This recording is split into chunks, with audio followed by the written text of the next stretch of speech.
Hey, salut à tous, c'est Kiwai et on se retrouve aujourd'hui pour la présentation, le déballage et l'installation d'un objet qui booste le démarrage et l'utilisation de votre système d'exploitation et bien sûr de votre ordinateur en général. Je veux bien sûr parler d'un SSD, mais plus précisément du SanDisk Ultra Plus interne pour notebook 2,5 pouces.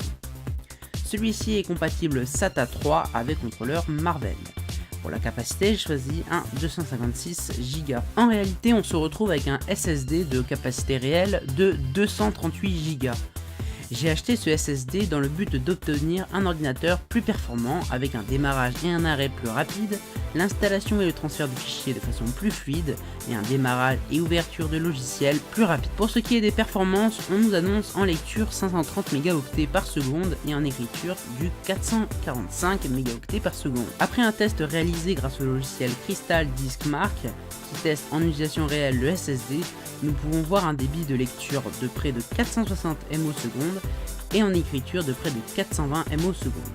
Ce SSD possède donc un excellent débit. Après installation de Windows 8.1 sur ce nouveau SSD, j'ai pu observer les bénéfices de ce produit, tels qu'un démarrage de l'ordinateur en moins de 5 secondes et un arrêt quasi instantané. Le démarrage de lourds logiciels professionnels sont également bien plus rapides. Passons au déballage. Le produit est donc livré dans un emballage assez fin.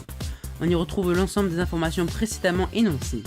On peut donc remarquer la signification du sigle SSD, Solid State Drive. On peut voir au dos que le produit est garanti 3 ans, qu'il offre des performances de très haute qualité pour une excellente expérience, des jeux, de la musique et des vidéos.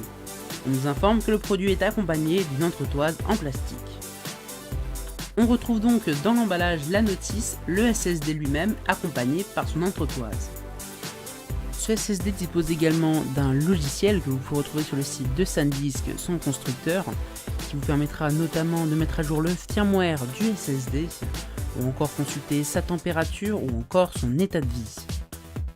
Le logiciel vous permettra également d'accéder aux fonctionnalités avancées du SSD, comme la fonction Smart ou encore d'activer le trim de ce SSD sur votre ordinateur. Passons maintenant à l'installation du produit. Pour procéder à l'installation dans l'ordinateur, je vous recommande de coller comme ceci le petit support plastique fourni avec le SSD, si votre ordinateur possède une profondeur supérieure à celle du disque lui-même. Ceci reste donc différent selon le matériel utilisé. Ensuite, je vous conseille de retirer la batterie, puis nous allons devoir ouvrir la trappe arrière en retirant les vis. Pour terminer, il vous suffira de glisser le SSD dans l'emplacement prévu à cet effet, en respectant bien le sens des connecteurs. Voilà, il ne reste plus qu'à refermer la trappe. Je tiens à préciser que pour l'installation sur un ordinateur fixe, il vous faudra soit un adaptateur pour SSD 2,5 pouces vers 3,5 pouces, ou un emplacement 2,5 pouces dédié au SSD. Il vous faudra bien évidemment un câble SATA pour relier le SSD à la carte mère. N'oubliez pas que vous pouvez retrouver les références et les liens dans la description et n'hésitez pas à réagir sur cette vidéo en commentant la vidéo. Voilà tout, merci de m'avoir suivi dans cette vidéo. Vous pouvez me rejoindre sur Twitter ainsi que sur les autres réseaux sociaux pour discuter si vous le souhaitez. Et il ne me reste plus qu'à vous dire bye et à bientôt.